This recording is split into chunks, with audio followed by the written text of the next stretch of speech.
Quem quer usar da palavra? Temos algum tempo ainda. E, por favor, não sei, deve haver algum microfone para poder ser levado a quem queira pôr alguma questão, evocar alguma história. Enfim, estejam à vontade. Eu aqui com as luzes não se vê bem, mas já aí o Pedro... É o Pedro, não é? Pedro Salgado. Sim. Pedro. Bom, em primeiro lugar, bom dia a todas e a todos. Este tem sido realmente um momento fantástico de recordar, acima de tudo. Como sabem, recordar significa, por simplesmente, voltar a passar por coração. E como já vamos tendo alguma idade, vocês, na verdade, uma geração mais nova, a mais velha neste caso, mas depois constituíram, sem dúvida nenhuma, não propriamente alguém que aqui chegou ao interior vazio, e foi, mas na verdade deram-nos todo um património que acho que temos a honra e o dever de manter. Portanto, parabéns pela vossa atitude aqui nesses longínquos anos 70, mas na verdade deixaram aqui uma semente que hoje está a dar alguns frutos. O Dr. Luís Raposo dizia muito bem, o amigo Luís Raposo dizia que temos que estabelecer com estas comunicações muitas autoestradas para o futuro, mas eu acho que também às vezes também devemos ir a alguns trilhos do passado. Eu, por exemplo, lembro-me das minhas primeiras aproximações ao corpus bibliográfico aqui sobre a arte rupestre do Val do Tejo, uma publicação vossa, logo talvez da primeira, em que vocês assinaram para aí 9 pessoas, ou 10 pessoas, ou até mais, que nos fazia uma grande confusão. 12 ou 13. Eu já sou filho da madrugada, já sou depois do 25 de Abril, não é? Foi nesses tempos, somos uma geração posterior, mais lá para os anos 80, mas também aqui tocado no Val do Tejo. Mas, na verdade, aqui o que peço desculpa, o que me chamou a atenção mais foi essa publicação, foi essa questão da zona de influência, já esse sentido quase pioneiro, em que vocês, a partir da arte rupestre do Val do Tejo, que era realmente quase uma zona de influência, onde inclusivamente apareceu, por exemplo, no Monte São Martinho, estamos a falar logo nos inícios, ou, por exemplo, inclusivamente até uma estação arqueológica chamada Chanfordões, onde vocês tinham localizado uma célebre gravura de ferradura, em forma de ferradura, que o Francisco Henriques, durante uns anos, ainda tentou encontrar, ou reencontrar, pelo menos. Por acaso lá está, a gravura lá está, o penido lá está, o que significa que vocês realmente também tiveram esta informalidade de vocês, mas na verdade o que a mim me faz alguma interrogação é o seguinte: nós estamos realmente a ouvir referenciais aos tubarões, não é? Os tubarões estavam aqui perto. O Otávio da Veiga Ferreira era responsável com o Dom Fernando de Almeida pelas escavações arqueológicas de Vila Velha, de Adanha Velha. O Dom Fernando de Almeida, talvez na manutenção do tal arqueólogo cordial, mas na verdade era o diretor do Museu Francisco da Aspensa Júnior desde 1962 até 1974. Não sei como é que foram as vossas relações com o amigo arqueólogo cordial que vos emprestava a chave quando iam para o Museu Nacional de Arqueologia, porque ele na verdade era o diretor do Museu Francisco da Aspensa Júnior, aberto por Sua Excelência o Estado António, mas por simplesmente em 71, quando foi a reabertura no que é hoje, ainda hoje estão as mesmas instalações. Bom, mas eu realmente gostava, acima de tudo, perguntar-vos o seguinte, que é esta. Eu convivi na minha infância com todos os esquemas das tipologias, aliás, que a doutora Sara estava ali a apresentar, eu tive aqui uma regressão, porque eu já vi aqueles esquemas todos, até numa sala de exposição, porque é isto que eu também gostava de perguntar. Por exemplo, a nível, falou-se aqui, a doutora Mela Martins, aqui há uns anos, ainda com o nosso saudoso amigo Bruno Navarro, criou-se uma rede de arte rupestre a nível do país. Fala-se hoje, e o Dr. Luís Raposo é a área dos museus, há aqui quase a emergência, ainda a doutora Sara falava de uma museologia mais relacionada com a arte rupestre. Vai-se inaugurar aqui, ou abrir aqui em breve, aqui o caso aqui muito bem, de Vila Velha de Roda.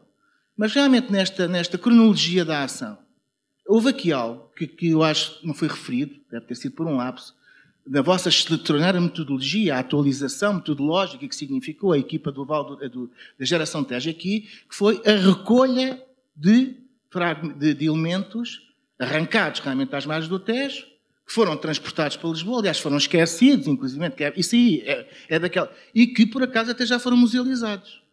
Portanto, já vem no Eclesiastes, nada de novo debaixo do sol. Para dizer, ao fim e ao cabo, uma atualização de certos conceitos.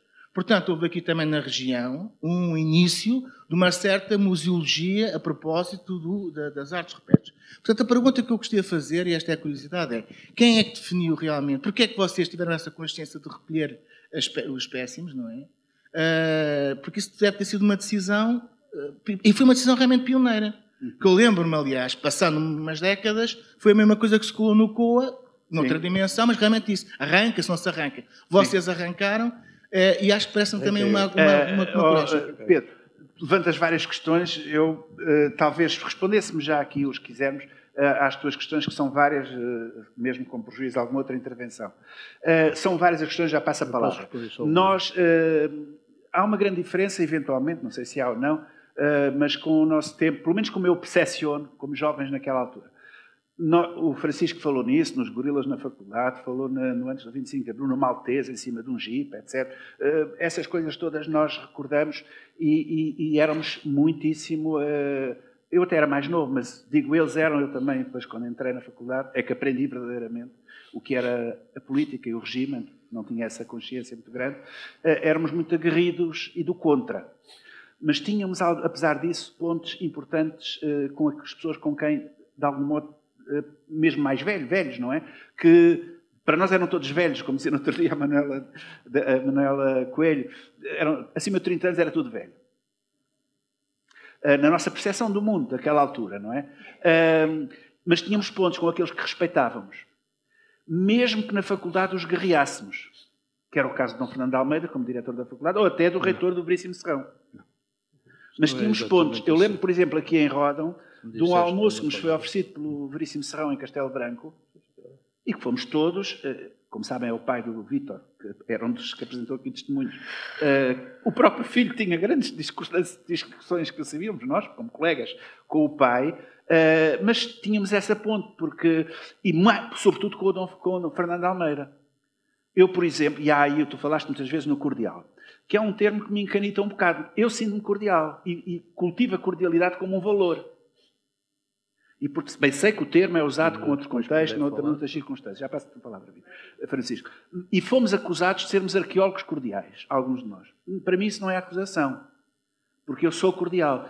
Quando o Dom Fernando de Almeida, que foi pouco antes do 25 de Abril, e tínhamos a cena dos gorilas e vivíamos isso intensamente na faculdade, se reformou por limite de idade. Eu, e muito Rui Parreira, o João Lugero, tinha sido preso na cena dos gorilas, etc, etc, oferecemos-me uma medalha. Foi ele que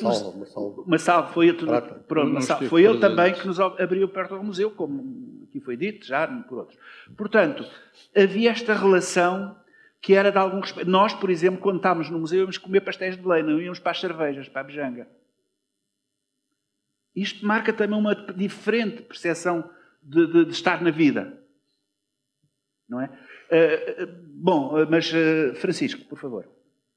Não, eu julgo que nós tínhamos uma consciência plena que eu já se situa um pouco nos anos 70.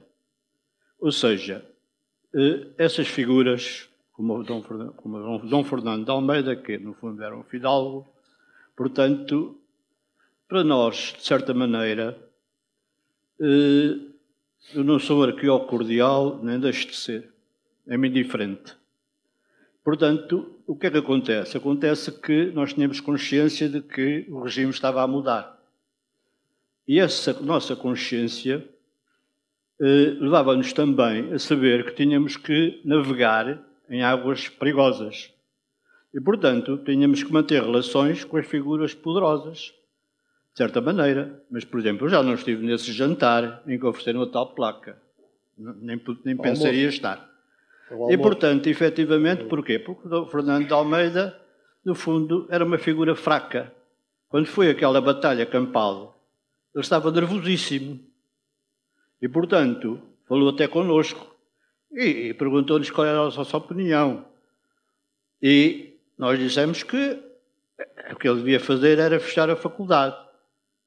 E, de facto, ele disse, não sei, porque, no fundo, naquele momento de 73, era um momento de grande colisão de forças dentro do próprio regime. Por um lado, o capitão maltês, que significava realmente também o general Caúza da Rialga e o célebre golpe que podia acontecer, e, por outro lado, também elementos que também pretendiam realmente mudar o regime por dentro. E, nessa perspectiva, aquilo que acontece é que realmente, portanto, o Dom Fernando de Almeida estava mais ansioso do que nós. e perguntavam o que é que devo fazer. E nós dissemos, faça o que entender, porque nós não somos os diretores desta faculdade. Mas o que aconselhamos o senhor a fazer é fechar, de facto, a faculdade, porque ele tinha autorizado a reunião dos estudantes e que os gorilas intervieram. E, portanto, de facto, foi isso que foi feito, foi fechar a faculdade.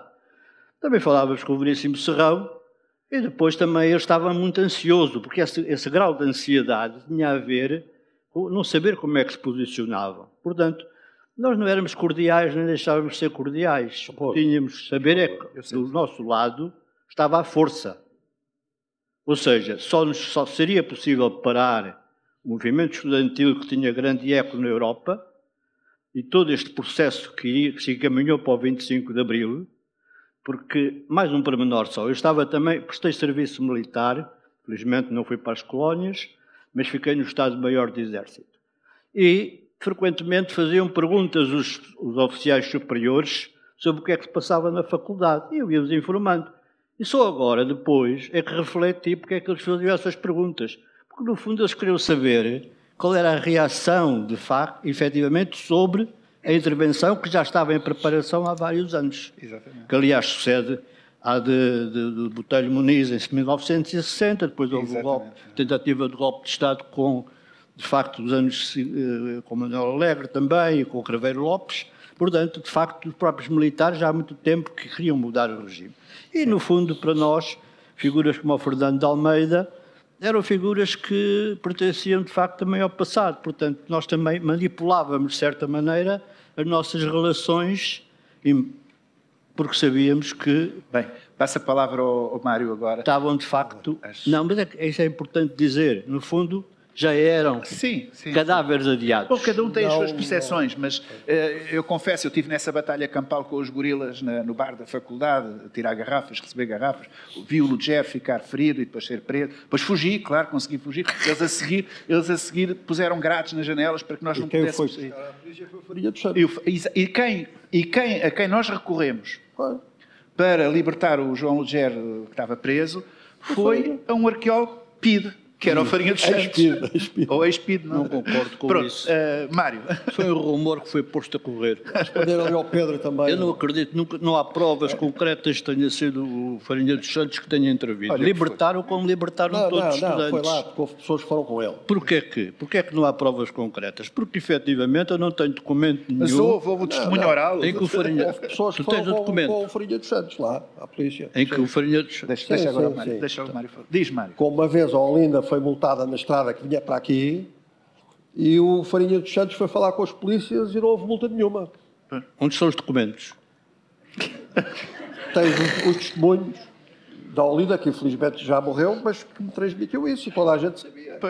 Sim. E houve pessoas Mário, que diz que queres acrescentar mais alguma coisa disso? Queria dizer ao Pedro, de facto, que esses personagens tinham o nosso respeito pela obra que tinham feito, muitas vezes. E o Fernando de Almeida, eu nunca o tratei por Dom Fernando, embora tivesse colaborado, fui dos últimos colaboradores que ele teve em arqueologia, do levantamento bibliográfico, arqueológico, que fizemos para uma instituição. O Fernando de Almeida, pelo menos da minha parte, de parte de várias pessoas, tinha de facto a nossa admiração pelo trabalho e pela sua dedicação à arqueologia. Fernando de Almeida era um médico reconhecido, um investigador em medicina, que pertenceu ao grupo, à equipa do Reinaldo dos Santos e que seguiram, e do Egas Muniz, do professor Egas Muniz, com trabalhos publicados no Japão até, em medicina e obstetrícia. Portanto, que era a especialidade dele. Tinha uma clínica onde ganhava milhões, em Lisboa, onde todas as senhoras nobres e não nobres queriam ter os seus filhos. Grande sucesso, com um outro nobre também, Dom Pedro da Cunha, e tinha um sucesso extraordinário a nível social e económico. E abandonou isso pela arqueologia. E foi para a Idenha viver num barraco, andou a fotografar pontos, uma coisa muito simples. Vivendo numa relote, e a família odiava, o filho e a filha odiavam, porque ele deixou de ter aquela vida social e os rendimentos que tinha quando foi dar aulas para a faculdade os professores da faculdade eram muito mal pagos, não é? Ainda continua. E eu enfim, posso testemunhar isso, não é? Na altura. E, portanto, ele não era um homem do regime, nunca ouvi defender o regime, antes, pelo contrário, há umas piadas que ele tinha certo humor. Ele lembra muito o Leopardo. Era. Portanto, ele era um senhor, mas estava muito fechado no seu castelo, no seu edifício de 3 andares em Lisboa, no bairro Chico de Lisboa, onde eu visitei várias vezes e fui falar com ele. Quanto a outros personagens, o Fernando Almeida incompatibilizou-se com o Veiga Ferreira, com o Otávio da Veiga Ferreira. Da ideia. Exatamente por causa da ideia, deixaram de falar, e depois foi insultado pelo Veiga Ferreira na Associação dos Arqueólogos e foi expulso da Associação dos Arqueólogos, não é? Portanto, nós tínhamos um grande respeito por ele. Como tínhamos pelo Cunha Serrão, e o Francisco já falou, na obra do Cunha Serrão. Mas mais do que isso, era do seu posicionamento em relação à arqueologia. É um homem que deixou também grande parte do seu trabalho dos CTTs, onde ele era, portanto, funcionário, era economista, tinha um cargo elevado dos CTTs, mas ele dedicava aos CTTs 20% da sua atividade e dedicava a outras atividades. Nós estamos a rir porque ele nos contava, portanto, mas a arqueologia era também a paixão dele. Portanto, ele quase que abandonou a atividade de economista. Mas tinha uma coisa, era de facto o seu comportamento em relação a nós, que éramos muito heterogéneos em termos ideológicos, portanto havia gente mais à direita, à extrema, à esquerda, ligados à esquerda, à extrema esquerda, pessoas que já tinham estado presos na PIDE e tinham sido espancados, como o Fernando António Batista Pereira, e outros foram presos, o Rui Parreira, que foi expulso da faculdade, por exemplo. Portanto, havia digamos, de tudo neste grupo heterogéneo, mas era um grupo que estava focado, de facto, num certo trabalho. Mas Cunha Serrão tinha um espírito, podíamos dizer, anarquista, e acho que era isso que ele nos atraía. Portanto, esse espírito anárquico que ele tinha. Nós resolvíamos as coisas em reuniões coletivas, enfim, no meio de muita discussão, de alguma gritaria e quase de insultos, mas as coisas eram votadas por maioria. Portanto, quando ele, de facto, que era um homem, nós tínhamos 20 e poucos anos, e ele já tinha 60, e é preciso dizer essas diferenças de idade, ele recebia-nos sempre com um sorriso, às vezes lá chamava a atenção, mas é preciso perceber isto, foi a pessoa que um grupo de alunos universitários, onde havia pré-historiadores que lhes davam aulas, havia professores, não foram chamar um professor para fazer este trabalho. Foram chamar exatamente o Cunha Serrão, devido a este aspecto quase libertário que ele o Francisco vai dizer uma palavrinha, mas... muito rápida. Então diz, vai, depois eu É muito rápido. O Vítor Jorge contou-me há 15 dias, quando foi a entrega do prémio Cunha Serrão, quando reuniu-se o júri, contou-me um pormenor que eu não sabia. Em casa do Eduardo da Cunha Serrão, quando ele lá foi nos anos 60 e no final dos anos 60, no princípio, em 1972, 73, encontrou lá um livro publicado em francês, que se chama Le Portugal Bayonnais, que esse livro é o Portugal Amordaçado, que o primeiro foi publicado por Mário Soares, em França, em 1972. E já estava na biblioteca do Eduardo da Cunha Serrão, em 1972. Isso revela realmente uma diferença entre Eduardo da Cunha Serrão e outras personagens do regime, porque esse livro é um livro fundamental, realmente, para tudo o que vem a seguir. De certa maneira, é um livro premonitório, publicado pela primeira vez em França.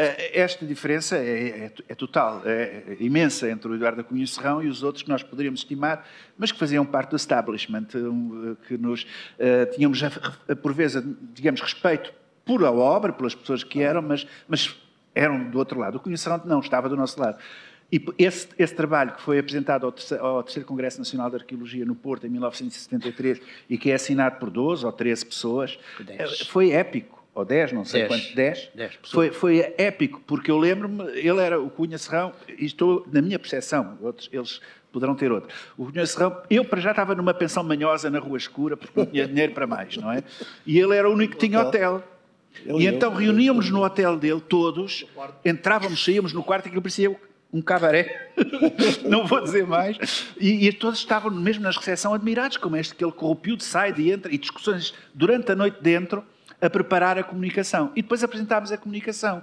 E quando apresentámos a comunicação, o presidente da sessão era o padre Abade Rocha, Jean Rocha, e havia um tempo, como há normalmente sempre, não é? O tempo, não sei se era 15, 20 minutos, era mais do que agora é, o tempo a apresentar as comunicações. Mas o tema arte rupestre do Tejo era de tal modo novo, inovador, estavam de tal modo as pessoas, e éramos tantos para falar, e que todos queríamos falar, que rapidamente esgotámos o tempo, e em vez de ser cordatos e respeitadores, e isto tudo, como agora aqui nós fomos, porque envelhecemos, já não somos os que éramos, naquela altura, ainda antes do 25 de Abril, chegou à altura do tempo, o Abade Rocha disse, temos que acabar e tal. E uma vez, e duas vezes, e depois ele já estava irritadíssimo e disse, não, se não acaba a ação, eu vou-me embora. E foi-se embora, e ficámos todos com a audiência que ninguém saiu. Bom, alguém ainda quer intervir depois disto? Ou vamos, penso que o almoço disseram que é Valdez. ok, Joana.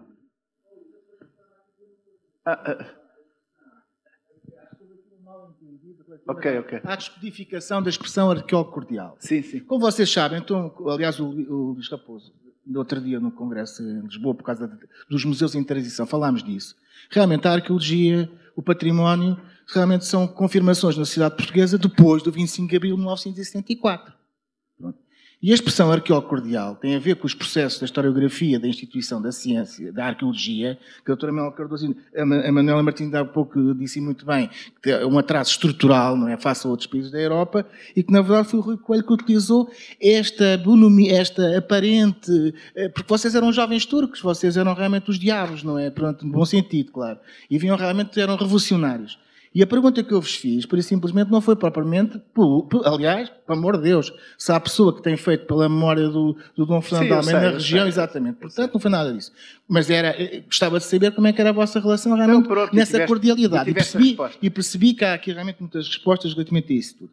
Mas a pergunta fundamental que a mim me interessava agora realmente perceber, e aí também não foi respondida, se me permitem, é quem é que decidiu a recolha de originais, de elementos dos bancos, para... Como é que isto foi decidido? Fomos todos, quer dizer, vamos lá ver, nós não tivemos, eles corrigem-me, não tivemos, quem é que está? O António Martinho. Não, és tu? Não, dá-lhe a ele. Foste tu que disse? Foi eu. Queres falar, queres dizer? Portanto, nós não tínhamos na altura a intenção de recolher gravuras como método. O método eram aqueles que foram apresentados. Mas realmente algumas eram mais fácil de recolhê-las. E eu lembro que aí também teve uma intervenção grande o teu pai, o Dr. António Salvado, e o Museu de Castelo Branco, porque a ideia era poder irem para o Museu de Castelo Branco. Ou para o Museu Nacional de Arqueologia. Não. Não é? Vê lá. Eu é que fui recolher as amostras. De facto, ele ia tudo ficar debaixo de água. Todas as gravuras iam ficar debaixo de água. E era preciso que houvesse algumas amostras para mostrar, pelo menos, e até para poder fazer alguns estudos ulteriores. E então solicitou-se ao Ministério que se recolhessem umas amostras que umas viriam para Lisboa, para o Museu Nacional de Arqueologia, e outras ficariam no Museu de Castelo Branco. E foram consultados os diretores de um lado e do outro, que disseram que sim, senhora, portanto que estavam de acordo. Estavam de acordo, mas ninguém tinha dinheiro para fazer os transportes das pedras nem nada.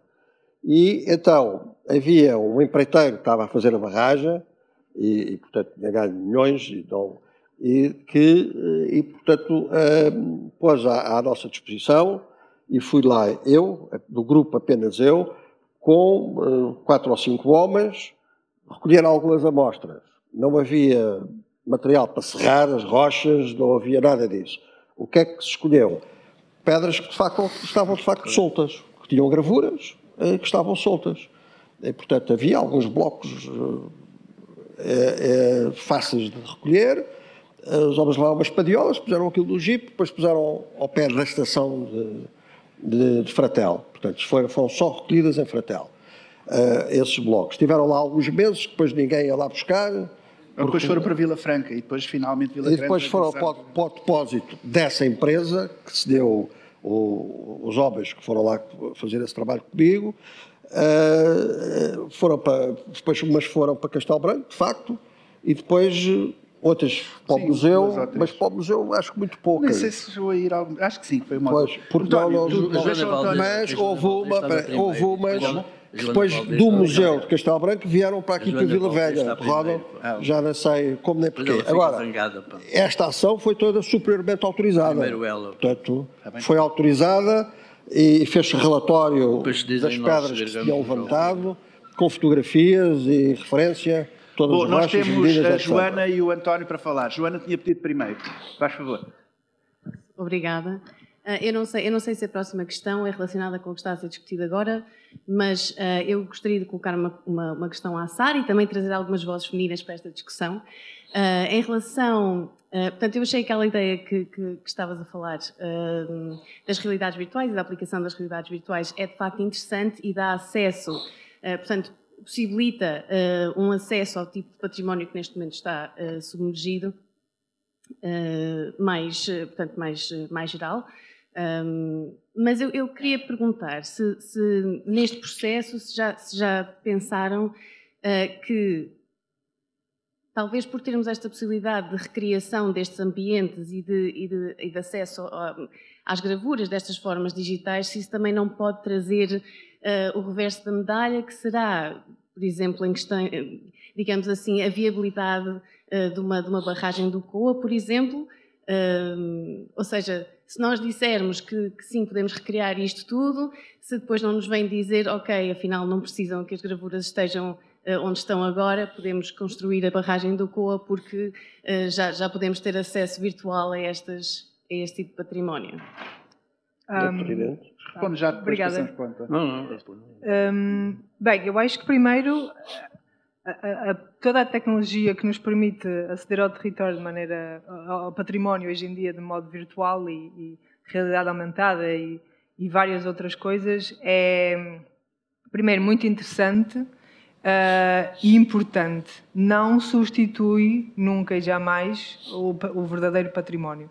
É utilizado em muitas coisas até, como sabes, de proteção até em sítios de gruta, principalmente, faz-se as restituições virtuais de sítios que efetivamente apresentam um estado de conservação tão frágil que temos que pensar noutras maneiras de mostrar este património. Em termos de arte rupestre de sítios como o COA, como o Tejo e outros, eu acho que é uma ferramenta complementar. Pode ser trabalhada de muitas maneiras, até um público que não tem acesso aos próprios sítios, não é? Há muita gente que não consegue aceder a um verdadeiro sítio de arte rupestre porque nunca estão em sítios fáceis e que pode ser uma ferramenta espetacular educativa de facilitar o acesso a determinado tipo de público que só a partir daí é que pode efetivamente compreender e aceder a este património, mas nunca ver estas ferramentas como ferramentas de substituição do património verdadeiro. No caso do Tejo, acho que hoje pode-se tornar-se uma ferramenta espetacular para dar a conhecer uma coisa que já se perdeu, não é? E noutros sítios pode ser uma ferramenta educativa, pedagógica e de muitas outras descrições, mas obviamente que nada substitui o sítio, as rochas in situ e toda aquela dinâmica de interpretação do passado que é estar num verdadeiro sítio de arte rupestre. Muito obrigado, Sara. Eu concordo totalmente. Essa questão é uma questão velha desde a Carta Arqueológica. Devemos ou não divulgar um sítio arqueológico? Pelos riscos que isso tem de dano sobre o sítio e de não ir ao sítio. É um dilema permanente. A arqueologia não é só arqueologia, é um ecossistema económico. Também, por exemplo, aqui no Tejo, evidentemente que é muito mais importante manter alguma reserva de conhecimento para que as pessoas tenham mesmo que ir lá, passearem no barco, toda a economia que gira à volta disto, do que disponibilizar tudo de uma forma que pode ser contraproducente depois para esta economia e para este ecossistema económico, que é muito importante, a que nós temos também que atender. Mas isto por um lado. Por outro lado, evidentemente que o conhecimento deve ser o mais espalhado e disponível possível. Portanto, é um dilema em que cada época vai supesando de acordo com, digamos, os equilíbrios societais de cada presente. António Martinho Batista. Opa, aquilo que eu queria dizer perdeu um bocado a atualidade com esta conversa. O Mário Varela já disse mais ou menos o processo da retirada das rochas. Eu queria vincar apenas um aspecto. Nenhuma rocha foi cortada no Val do Tejo. Portanto, só rochas que estavam soltas, isso foi a condição. Aliás, há documentação sobre isso, vinda do próprio Ministério, trocada com o Dr. Cunha Serrão. Não sei se publico uma dessas cartas no livro que será apresentado logo, mas pelo menos falo nisso, sem grande explicação, mas só dizendo este aspecto. Nós, e eu também por uma questão de princípio, aliás, posteriormente à história do Tejo, por várias vezes me vieram solicitar cortes de rochas, por exemplo. Perdeu-se o som. Eu fui contra isso, fiz um molde látex dela. A réplica que está hoje no Museu do Coa foi feita a partir desse molde, que teve quase 20 anos em minha casa. No Val do Sabor, a última vez que fiz um látex foi precisamente de um auroque que ficou debaixo da barragem do Baixo Sabor, paleolítico, e paleolítico muito provavelmente de idade grafitense, pelo estilo. E, portanto, eu fui sempre contra a corte de rochas desde os tempos do Tejo. E, de facto, aqui, a nossa opinião, orientada na altura pelo Cunha Serrão, era de que só se retiravam fragmentos encontrados, e a maior parte foram em Fartel, onde havia rochas soltas, portanto, devido ao revolvimento ao longo de milhares de anos, havia uma série de fragmentos, um deles, por exemplo, uma bela espiral, o outro, o Homem com o Solo, que está agora aqui em Vila Velha de Ródão. E depois o transporte das rochas é essa história um bocadinho esquisita de irem para baixo e virem para cima. Havia algumas que eram para ir para o Museu Nacional de Arqueologia, depois acho que não chegaram a ir. Acabaram por ir para o Museu de Castelo Branco. Aliás, o ano passado, quando eu estava a preparar este livro, cheguei a ir a Castelo Branco. Infelizmente, elas estavam todas em arquivo, não estava nenhuma exposta. E eu não consegui ver nenhuma na altura, porque, entretanto, o museu não tinha diretora. Pá. E havia um senhor lá da Câmara, um chefe de divisão qualquer, que por acaso nesse dia era fim de semana, não estava disponível, e eu acabei por nem ver essas pedras. E, portanto, neste momento, metade delas estão no Museu de Castelo Branco, acho eu, e a outra metade está aqui. E a outra metade está aqui, são 4, penso eu, que estão aqui no Ródão, que eu vi e fotografei o ano passado. Penso que todas elas deviam integrar aqui o futuro centro interpretativo do Tejo. Isto é mais ou menos essa história. Para sintetizar também a conversa da manhã, eu ouvi com muita curiosidade, de facto, as histórias do Mário, as histórias do Francisco Sando Lemos. Eu gosto muito de citar aquela expressão do historiador inglês, do Timothy Garton, em que ele diz que a história não é o que foi, mas a maneira como se conta.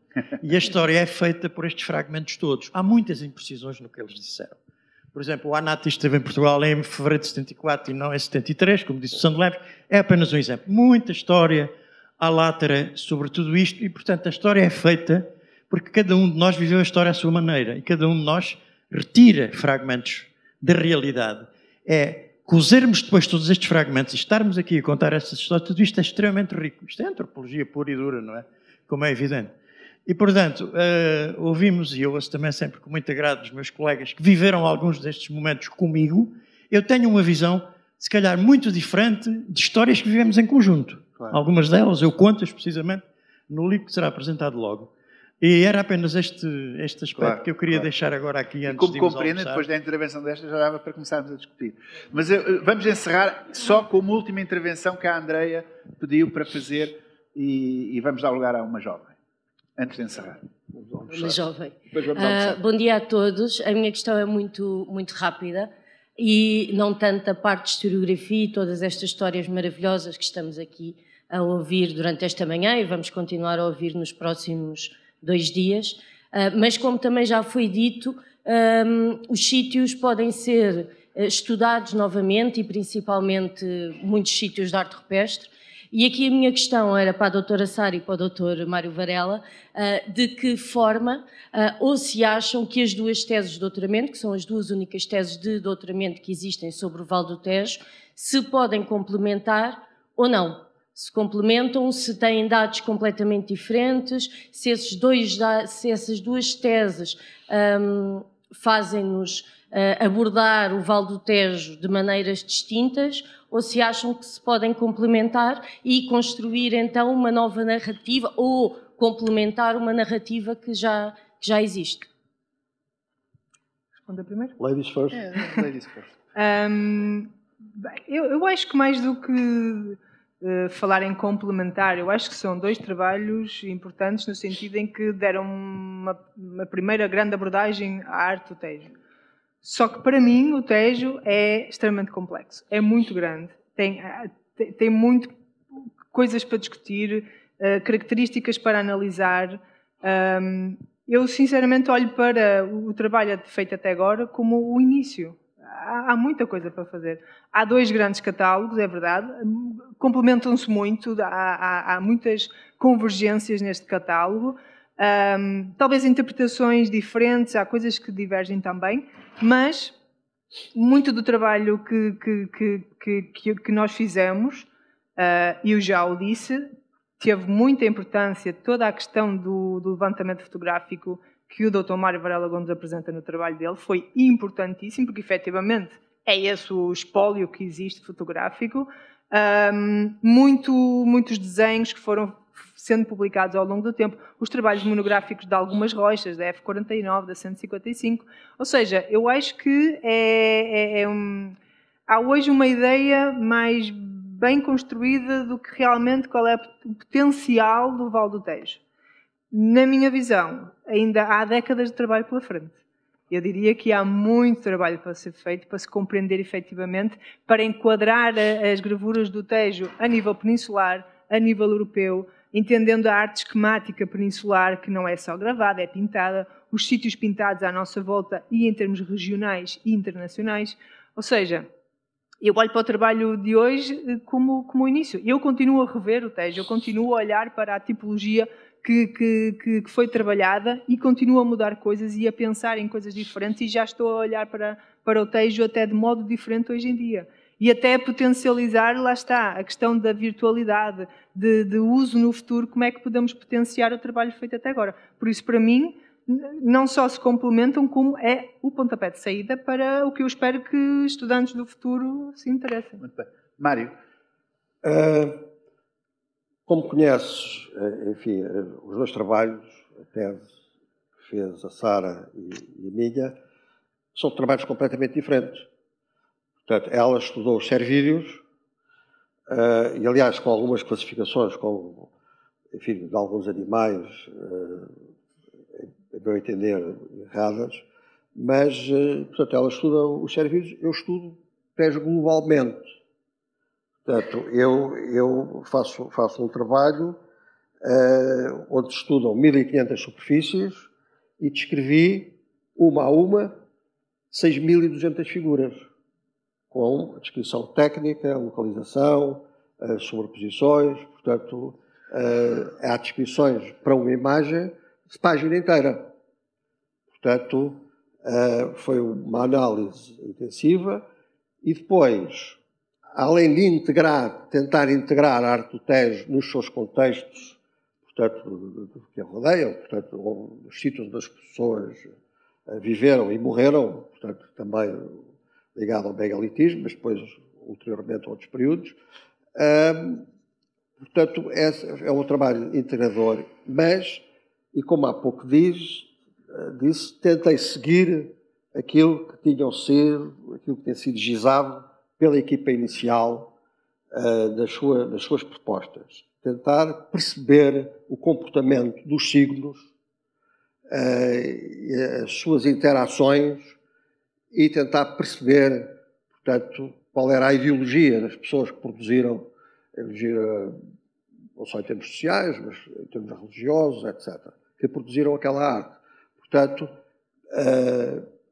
eu não fiquei apenas na descrição morfológica, por exemplo. Portanto, tentei ir mais além. Claro que há muito trabalho para fazer, mas pareceu-me importante, portanto, fazer essas propostas de tentar associar imagens, mesmo que sejam diacronicamente diferentes, mas são associações. Os homens pré-históricos, quando queriam produzir certas mensagens, muitas vezes aproveitavam pré-existências, não só formas das rochas, como eu tentei escotamente referir, mas também aproveitavam outras imagens que já existiam, sobrepunham, associavam, destruíam, às vezes, até. Portanto, a mim o que me interessa não é estudar as gravuras do Tejo, Nunca foi esse o meu interesse. A mim, o que me interessa era estudar os homens que fizeram as gravuras do Tejo. Eu estudo, como arqueólogo, eu estudo sociedades humanas. Eu não estudo objetos. Portanto, os objetos são uma maneira de lá chegar, porque não há escrita, enfim, não há outros testemunhos. Não é? Mas o que nós, arqueólogos, acho eu, devemos estudar são as sociedades humanas. E o pensamento dessas sociedades, não é? Porque é que muitas vezes há associações, que são associações que eu chamei díadas, portanto, de 2 elementos, outras vezes tríadas. Isso tem a ver com mudanças de mentalidade. E, portanto, foi aí que eu quis penetrar. Num trabalho que é difícil, e eu reconheço que é difícil, é um trabalho que muita gente não tem preparação para o abordar, e não estou aqui a puxar pelos galões, mas já sou velho e li muita coisa e trabalhei em muitas partes do mundo em arte rupestre com grandes cientistas. Portanto, é um trabalho que envolve sociologia, história das religiões, envolve a antropologia cultural. Portanto, é um trabalho complexo, de facto, não é? E que recorre, portanto, a diferentes áreas do conhecimento. Mas é o trabalho que a mim me interessa. Portanto, interessa-me perceber quem eram aquelas pessoas, o que é que elas pensavam, não é? Depois, a parte da arte que vem ligada, vem associada, portanto, à arte que nós podemos contemplar também sob a perspectiva das formas que nos impressionam, mais ou menos, etc. Essa parte da arte, para mim, é secundária. Mário, temos que avançar. Eu não sou o historiador da arte, embora por vezes também o seja, quando estudo arte rupestre, não é? Bom, Sara, só um segundinho para a Sara para dizer... Permita-me só uma correção, Dr. Mário Varela Gomes. O meu foco do meu trabalho não foram os serviços. Nós fizemos uma abordagem integral e... A minha tese de doutoramento não foi sobre os serviços. Fizemos uma abordagem geral à arte rupestre do Tejo, tipologia, cronologia... Mas como é que se chama a tese? Não tenho o nome serviços... São... Deixa-me explicar. Fizemos uma abordagem global com, depois, no último capítulo, um detalhe, um estudo mais detalhado sobre a figura do Servídio, que, no geral, na cronologia, na tipologia do texto, se apresentava, a nosso ver, bastante importante. Mas a tese em si não foi... Vamos ter que ficar por aqui, peço desculpa. Sim, tem uma parte técnica. No final, talvez... Podemos ficar por aqui. No fundo, há aqui qualquer coisa que remete para a pensão. Para a origem de tudo isto, nós, há 50 anos. Porque aqui falou-se, por exemplo, muito do estruturalismo, dos vários estruturalismos. Na altura era o estruturalismo do Goran, do Lévi-Strauss, sobretudo, que nós tínhamos em referência. Mas não se falou numa outra dimensão do pensamento da altura nosso, que era que era a análise, a arqueologia analítica. Não é? Que era também o início ainda pré-histórico dos computadores, que não havia computadores pessoais, não havia nada disso, mas o atributo, a ideia da realização de catálogos, de atributos, e uma certa ingenuidade, que eu digo agora, na minha avaliação, de que pela combinação de atributos, pela livre combinatória de atributos, nós podíamos chegar a conclusões. Claro que eu estou totalmente de acordo com o Mário, que nada substitui a interpretação e digamos, esses últimos objetivos históricos, ele diz antropológicos, eu digo mais históricos, da arqueologia e do que fazemos, são fundamentais. Mas, isto não é para iniciar a discussão, porque senão nunca mais saímos daqui, mas fica como provocação para a fase seguinte, acho que falhámos todos um bocado. Porque dessa outra dimensão analítica nós não a cumprimos, pura e simplesmente abandonámo-la. Ainda hoje não há monografias de corpa, não há corpos, sítio, núcleo por núcleo, completo, sistemático, dos dados básicos, dos dados brutos. A minha tese tem uma parte. A partir da fotografia, sobretudo, mas quer dizer... Não, da fotografia, nada, dos moldes. A combinatória de os moldes todos, tu estavas no Museu Nacional de Arqueologia, tu não os viste todos, nem então não vi os moldes todos. Atenção, nós, acho que ainda hoje não há, e devia haver, na minha opinião, era um dos elementos básicos, não é, da Damasco há 50 anos, era para cada sítio haver o corpus desse sítio. As interpretações depois viriam por cima disto. Agora, eu admito que isto tivesse sido para o percurso que cada um teve histórico na vida, quase impossível, primeiro. E, em segundo lugar, o que me inquieta mais, admito que é um bocadinho ingênuo. Esta ingenuidade dos dados brutos, a partir dos quais se constroem, não há dados brutos. Os dados brutos são pregos da teoria. Claro. Também. Porque o próprio acto de observar, e os que sabem isto, porque vocês que tiveram a olhar para aqui, há coisas que deixamos de ver a partir de certo momento, que é a fotografia, depois, como tu disseste, que nos deixa, vai permitir ver outra vez. Ou seja, esta ingenuidade de que em ciência nós podemos ter uma face que é só descritiva e de dados brutos, e sobre ela depois vem a teoria, era uma ingenuidade da nossa geração. Há que reconhecer. Embora, evidentemente, sempre considerando que a teoria era fundamental. E o que nós recriminávamos na outra geração anterior era que não só os dados arqueográficos brutos eram maus, como não havia teoria sobre isso. Era tudo mau, não é? Mas não sei se também... Não, mas eu peço muita desculpa.